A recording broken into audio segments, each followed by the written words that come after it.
Na Romênia, havia duas famílias muito conhecidas que formavam um misto de ciganos, feiticeiros, diplomatas e seres de várias outras capacidades e aptidões. Neste meio, havia uma jovem chamada Alana, que era uma moça simples, quieta e observadora, até ter todos os seus dons mediúnicos aflorados. Esta fazia parte da família onde havia muitos ciganos e feiticeiros. Na outra família havia mais médicos, diplomatas, advogados, sendo considerada a família mais nobre. Viviam em ambientes afastados, mas se conheciam, pois os laços das eras neste planeta de alguma forma os uniam para ajustes importantes. Alana tinha 16 anos quando seus dons mediúnicos começaram a aflorar aceleradamente, quase a levando ao enlouquecimento. Seus pais eram severos, apesar de conhecerem bem sobre o assunto e sobre muitas magias. Mas temiam por sua filha, pois, há muitos anos, antes de ela nascer, havia sido feita uma profecia dizendo que uma menina com duas visões nasceria naquele meio e iria iniciar um trabalho de elevação espiritual daquele ambiente.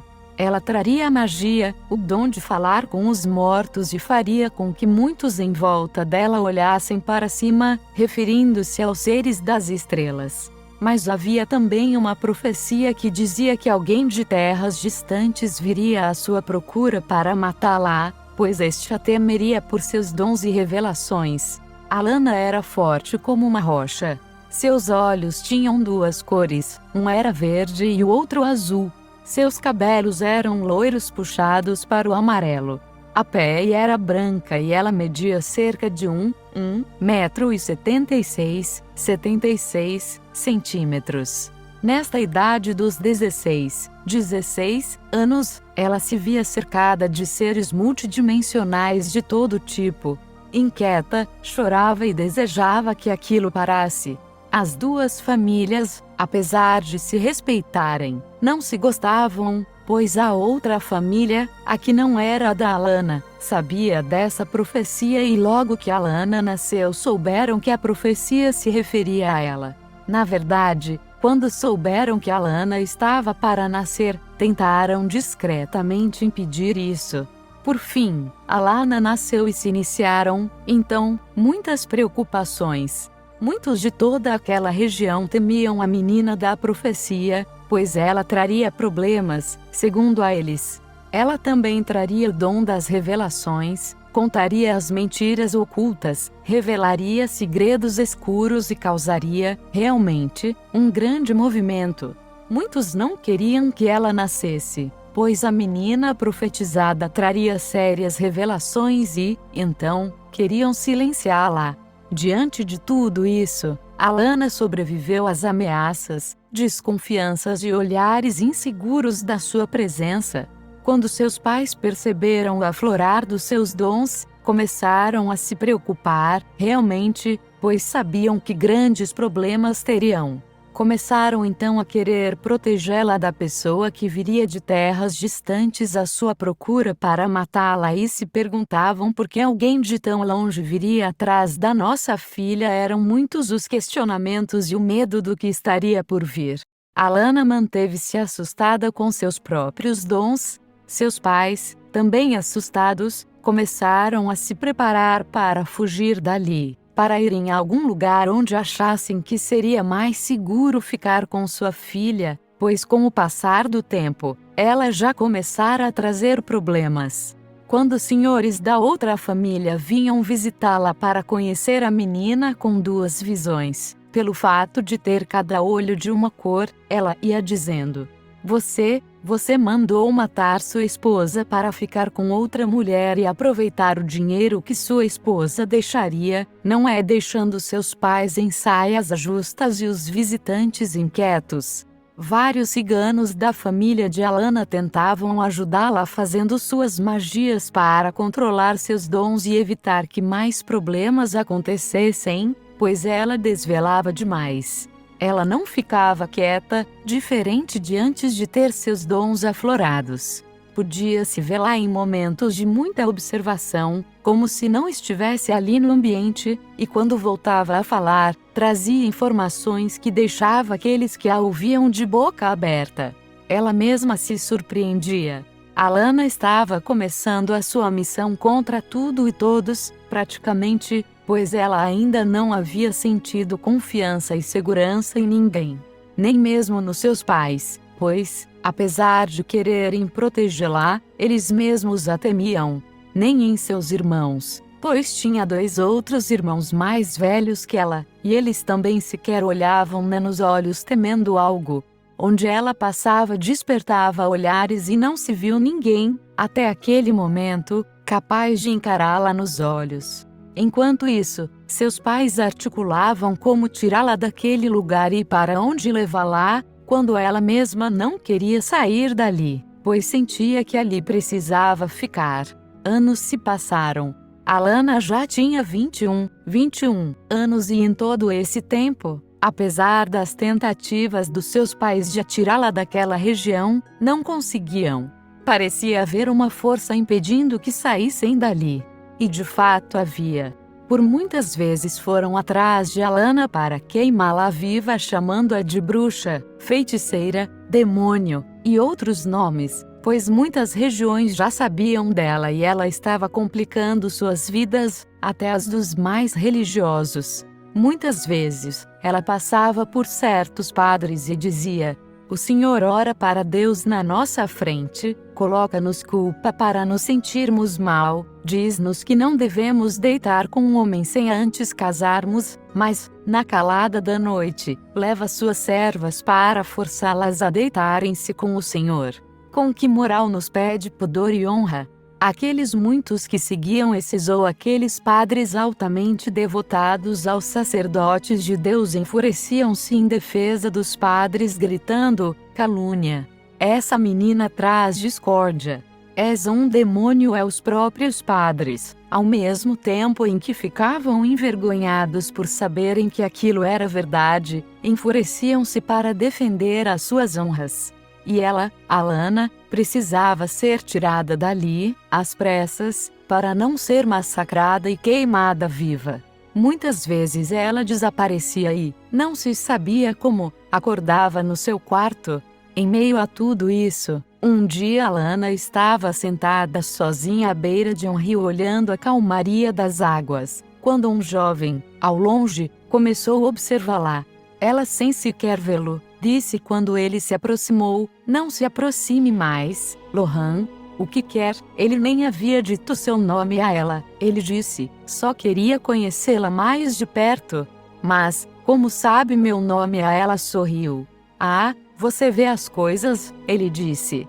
E ela continuou sorrindo e respondeu: "Não vejo tudo, pois se visse não teria perguntado o que quer." Ambos riram. Lohan sentou-se ao seu lado, e começaram a conversar.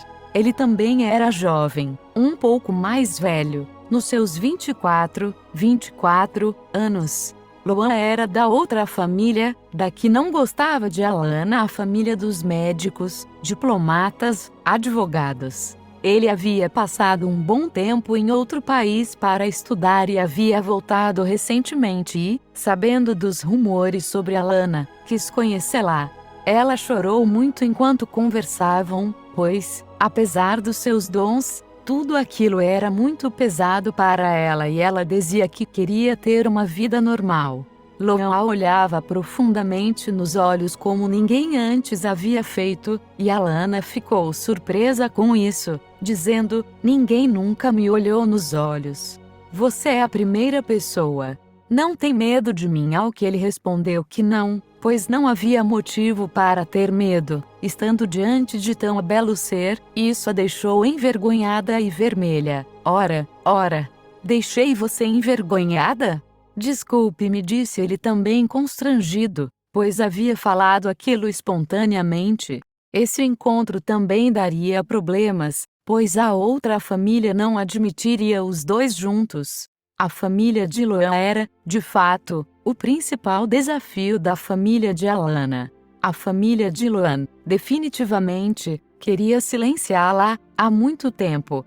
Não demorou muito para que se apaixonassem Loan e Alana, e também para que ela engravidasse dele, fato que deixou a família de Loan enfurecida. Já não bastava ela, Alana, agora viria um filho dela, e se ele viesse endemoniado como ela, eles diziam.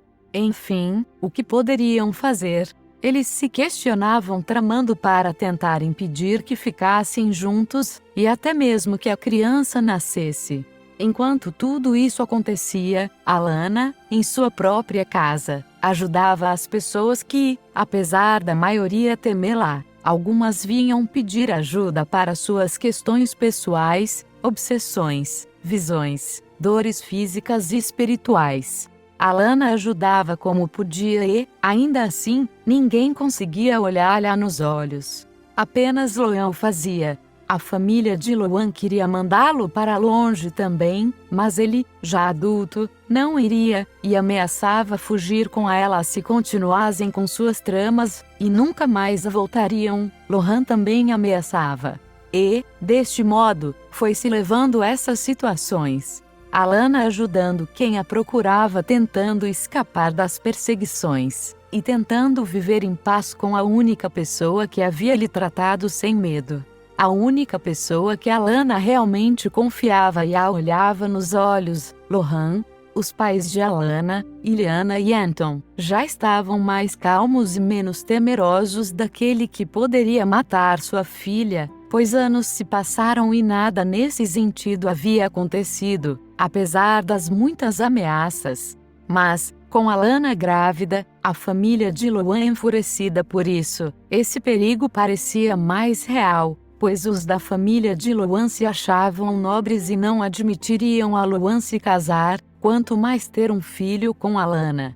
Os da família de Loan, apesar de não gostarem e estarem enfurecidos com isso, tentavam se mostrar bem, como se tudo estivesse certo. Até mesmo um jantar foi oferecido para comemorar a chegada do novo membro da família e convidaram Alana e toda a família. Alana já sabia que não era bem-vinda ali, e sabia que tramavam algo. Loan insistiu, pedindo que, mesmo não gostando, que fossem ao jantar, pois ele queria mostrar para a família dele que a amava muito e que não a deixaria. E acreditava que a ida dela até lá, de alguma forma, fosse positiva. Triste engano. Chegando lá, uma bela mesa posta, pessoas bem vestidas, bonitas e tentando manter as aparências, enquanto Alana, em sua simplicidade e sinceridade, ia falando as verdades que alguns ali não queriam ouvir. E a todo instante Loan a puxava pelo braço, discretamente. Não faça isso aqui, e ela dizia: eu vou fazer. Ele realmente não a segurava. Ninguém segurava. Ela havia nascido para isso, e o faria. O pai de Loan, Alexis, chegou sutilmente no ouvido dela e disse: você sabe que isso não vai dar certo, não é, minha jovem? Ele não vai ficar com você, nem este filho vai nascer. Ao que Alana, da mesma forma discreta, sussurrou nos seus ouvidos: minha filha vai nascer, e é uma pena que não conhecerá o avô dela, que terá morrido de infarto um mês antes de ela nascer. O pai de Loan ficou assustado e inquieto, mas manteve a classe e continuou fingindo que estava tudo bem. No fundo, toda aquela reunião era pura vaidade. Aquele jantar, aquelas pessoas nobres, tudo aquilo era para humilhar Alana e, de alguma forma, dizer que ela não pertencia àquilo e que não estava à altura. Além de não gostarem dela, eles a temiam muito. A família de Loan continuava arquitetando para que a morte dela fosse algo natural, pois, depois de todo esse tempo, algumas pessoas, apesar de temerem Alana, já gostavam dela e estavam muito dispostas a defender lá com ferro e fogo se fosse preciso. Eles sabiam, portanto, que se fizessem algo tão exposto, também teriam que enfrentar aqueles que a defendiam. Meses se passaram e exatamente um mês antes da filha de Alana e Loan nascer, o pai de Loan sofreu um infarto fulminante e deixou o plano físico. Ninguém sabia da conversa que Alana havia tido com ele, ao pé do ouvido. Ela não tinha contado para ninguém, nem mesmo para o Luan. Nem ele, Alexis, havia contado. E isso ficou enterrado com a morte dele. Nasceu Lana, a filha deles. Muito bela, olhos verdes como as matas frondosas. Olhar semelhante ao da mãe, forte transmitindo amor. Para o desespero da família de Luan, a menina havia nascido e os pais dela estavam mais apaixonados ainda. O que eles fariam, pensava a família de Luan. Mais uma menina como a Lana? Não. Nós precisamos fazer realmente algo, e logo. Depois destes acontecimentos, Lohan precisou fazer uma viagem a trabalho para um lugar distante, deixando a Lana e a criança com os pais dela e mais 3 pessoas que ajudavam na manutenção da casa. A essa altura, Lohan e Alana moravam juntos em uma casa onde também moravam os pais de Alana. As notícias sobre Alana já haviam se espalhado para além da Romênia e chegado aos ouvidos do Oriente, mais precisamente, no Japão. Ali havia um imperador, e este imperador tinha como um dos seus mais habilidosos seguranças, um samurai chamado Makaya-san. Rápido, muito inteligente e determinadamente implacável. Nunca havia perdido uma luta, nem mesmo levado um arranhão. Makaya ficou sabendo de Alana, dos seus poderes e queria encontrá-la, pois queria saber algumas coisas pessoais. O imperador também sabia de Alana, e também já sabia da profecia de que alguém distante iria matá-la. Acreditava ser ele, obcecadamente acreditava que sim, pois ele guardava os segredos mais sombrios e temia que estes fossem revelados. O imperador já articulava contra Alana, enquanto que, na mesma sintonia, articulava também a família de Luan. Makaya ainda não tinha a informação de que o imperador já sabia de Alana, quando ele mandou chamá-lo para uma missão. Makaya não sabia do que se tratava. O imperador foi direto ao ponto dizendo que sabia de uma jovem que traria problemas e ele precisava resolver isso antes que a questão chegasse ao seu reino. Logo Makaya soube que ele estava falando de Alana. Makaya pensava, como ele quer matar uma moça que nunca viu e sequer realmente sabe sobre ela. Apesar de Makaya ser muito fiel ao imperador, pela primeira vez discordou, ainda que no silêncio da sua alma, pois não ousaria, pelo menos, naquele momento, desafiar o imperador que lhe depositava tamanha confiança. Lohan, de longe, apenas enviava cartas para Alana para saber do andamento das coisas, para saber se estava tudo bem. Alana, assessorada por sua mãe, seu pai e mais os 3 empregados, ficou cuidando do bebê. Parecia estar tudo bem. Aparentemente estava tudo tão tranquilo que até as visões de Alana haviam diminuído. Ela estava mais no plano físico, mais aterrada e sem muitas visões.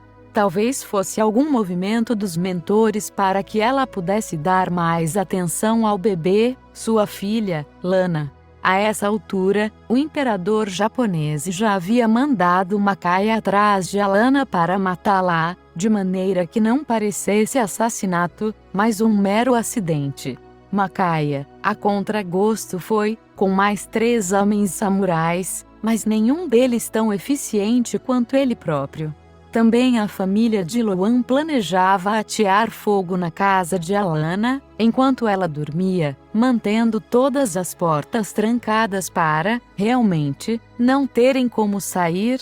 Assim, uma das 3 empregadas da casa, há semanas lá, já estava infiltrada e trabalhando para a família de Luan, levando informações para eles, dando todas as dicas da casa e sugerindo a melhor hora de agir.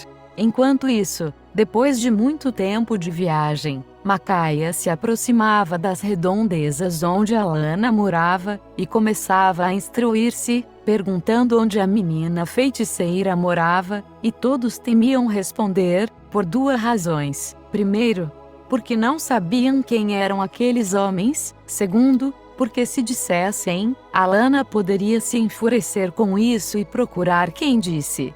Muitos ainda a temiam, mas a persuasão e inteligência de Macaia garantiram que ele soubesse exatamente onde Alana morava. O dia 22 de janeiro daquele ano, calendário gregoriano, foi o dia em que a família de Loan escolheu para atear fogo à casa de Alana. A empregada trancou todas as portas, colocou mais cortinas do que o necessário na casa para garantir que o fogo se espalhasse o mais rápido possível. Ela trancou todas as portas e saiu da casa com as chaves. Alana, com a sua mediunidade muito tranquila nestes tempos, não pressentiu nem viu nada disso. Dormia suavemente com Lana. Seus pais dormiam em outro quarto e os 2 outros empregados, um homem e uma mulher, em outros 2. Enquanto isso, a empregada que trabalhava como espiã para a família de Loan escapava na hora combinada, para que viessem os incendiários da família prontos para o trabalho. Eles chegaram e rapidamente espalharam em volta da casa o combustível de rápida ação, iniciando o incêndio.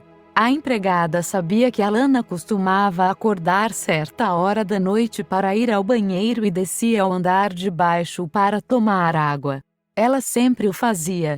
Um pouco antes disso, a empregada colocou algo na água, uma espécie de atordoador para que quando Alana bebesse, ficasse confusa e sem muita ação.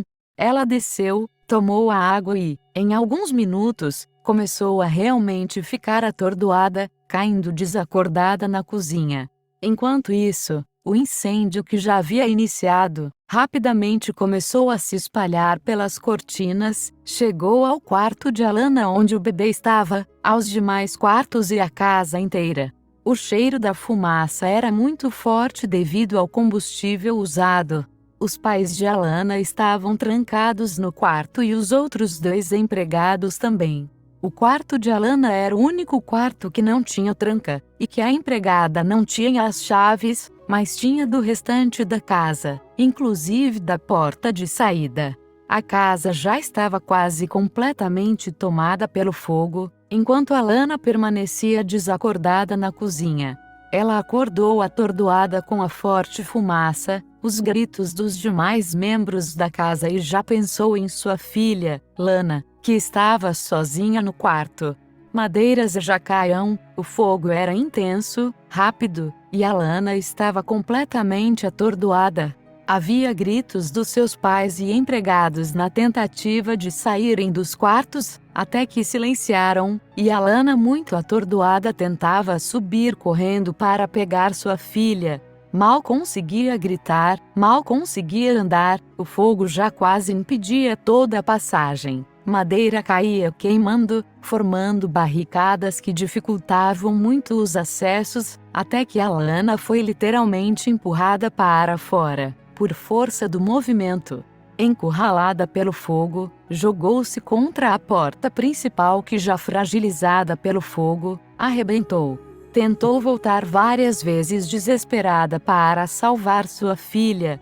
Não conseguiu. Do lado de fora, Macaia e seus 3 homens se aproximavam da casa a essa altura, e um pouco antes, ouviram os gritos das pessoas dentro da casa e apressaram os passos, guiados pelos gritos. Lá chegando, encontraram Alana com graves queimaduras e tentando entrar na casa de novo, mas foi segurada por eles, pois não havia mais nada o que fazer.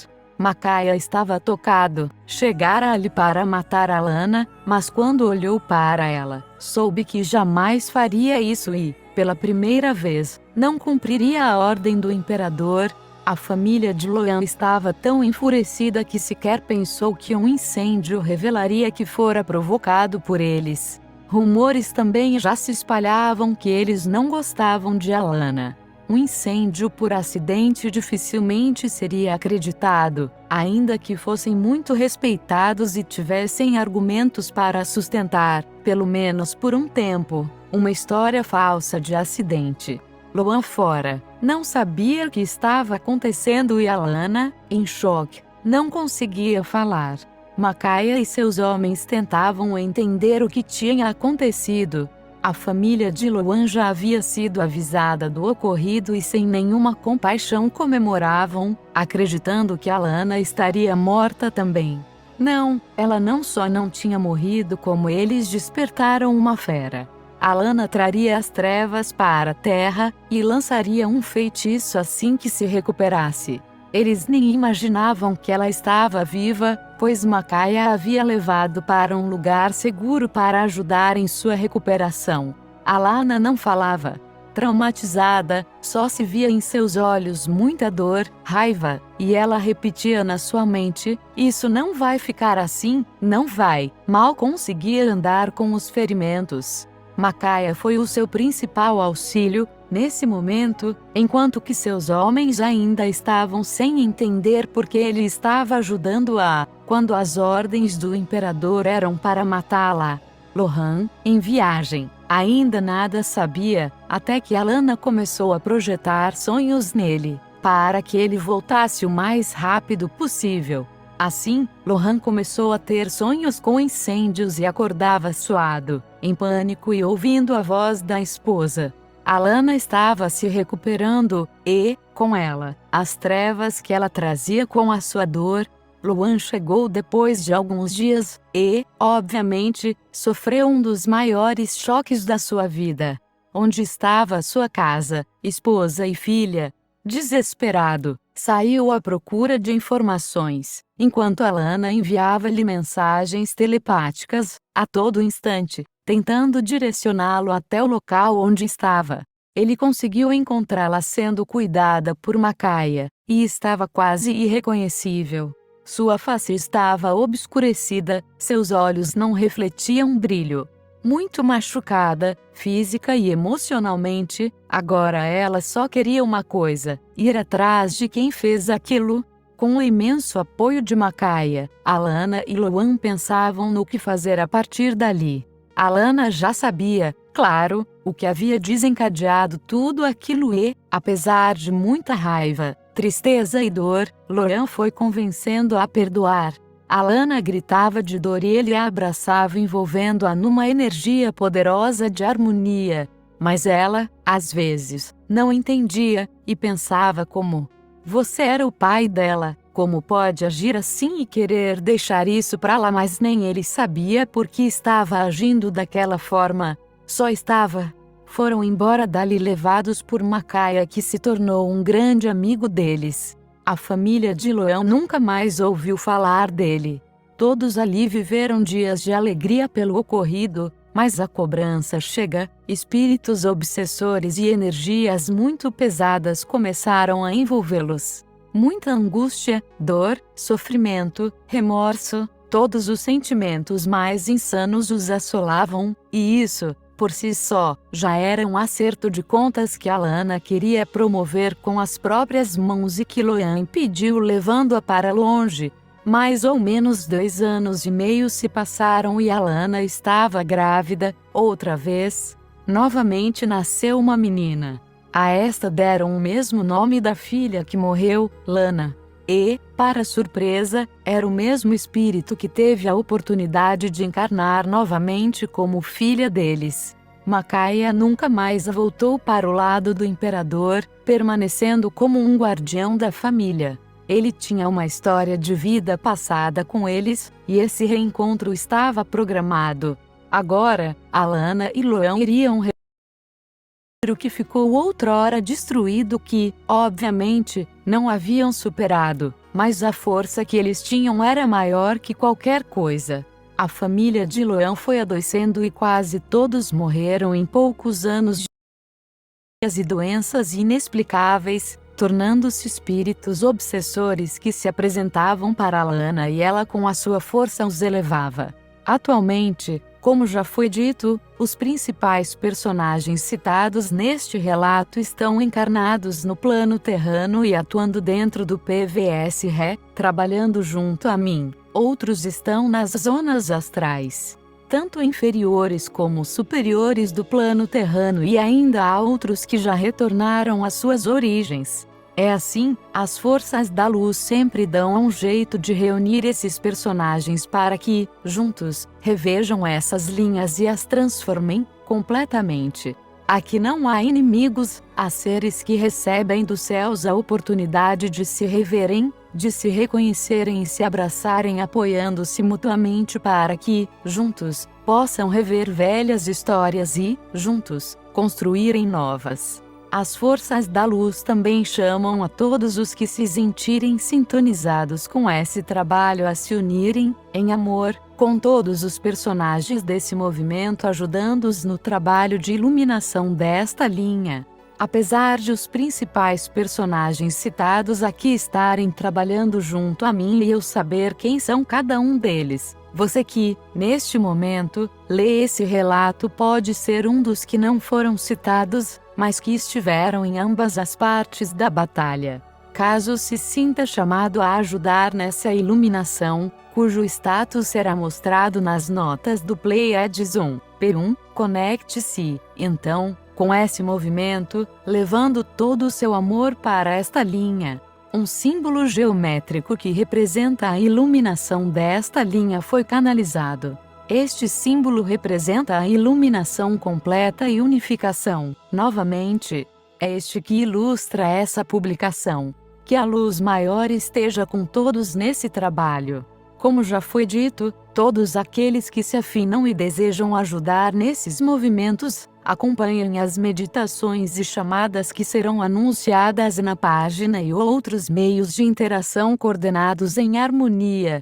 Uma página oficial poderá ser criada, como já foi dito, e quando for, os links de contato estarão disponíveis no link a seguir. Queridos personagens dessa linha de tempo, sejam todos muito bem-vindos. Que esse reencontro marque a força da unificação e iluminação. Eu fico sempre muito honrado em poder ser o transmissor dessas histórias reais e lhes dar a oportunidade de saberem um pouco mais do seu passado, neste planeta. Que Jesus possa continuar me abençoando para que também eu possa abençoar a quantos puder, através de informações que venham a ajudar, cada vez mais, a unificação dos povos e a iluminação das consciências. Graças a Deus, pela verdade, nada mais que a verdade. Em amor e bênçãos. Neva, Gabriel RL. Acesse a mensagem em texto, com link na descrição, para todos os links mencionados.